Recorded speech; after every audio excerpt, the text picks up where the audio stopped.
નમસ્કાર દર્શક મિત્રો, સત્યસ્વરા ન્યૂઝમાં આપનું સ્વાગત છે। દાહોદમાં રાજ્યમંત્રી બચુભાઈ ખાબડે કર્યું મતદાન।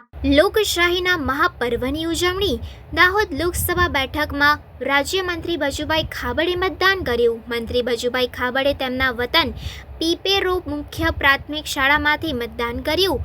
મતદાન બૂથ ઉપર રાજ્યમંત્રી બચુભાઈ ખાબડે નાળિયેર વધેરી મતદાન કર્યું। પોતાના વતન પીપેરોમાંથી મતદાન કર્યું।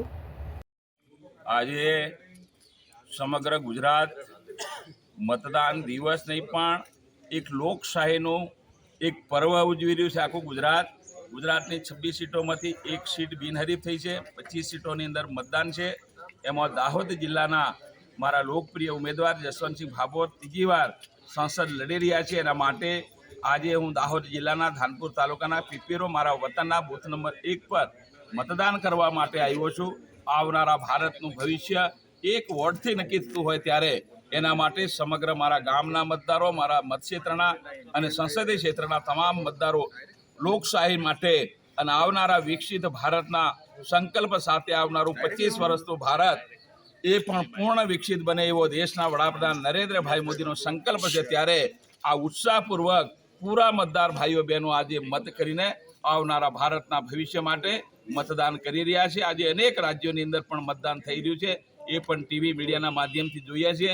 અને પૂરા દાહોદ જિલ્લો કે મારો સંતરામપુર જે કંઈ મતક્ષેત્ર છે આ સંસદને એમાં તમામ મતદારો આજે લાઇનમાં પડીને ઐતિહાસિક મતદાન કરીને 100% મતદાન 100% ભાજપમાં કરીને આવનારા દિવસોની અંદર જે મતદાન થવાનું છે એનાથી જસવંતસિંહ ભાભોરને અમે 5 લાખ ઉપરની લીડથી જીતાડવાના સંકલ્પ સાથે અમારા મતદાર ભાઈઓ પૂરા જુસ્સાથી આવનારા ભારતના વિકસિત ભારતના સંકલ્પને દેશના વડાપ્રધાન શ્રીમાન નરેન્દ્રભાઈ મોદીને ત્રીજી વાર દેશના વડાપ્રધાન બનાવવા માટેનો આ એક પર્વ છે। એની ઉજવણીના ભાગરૂપે આજે અમે મતદાન કરીશું। Thank you.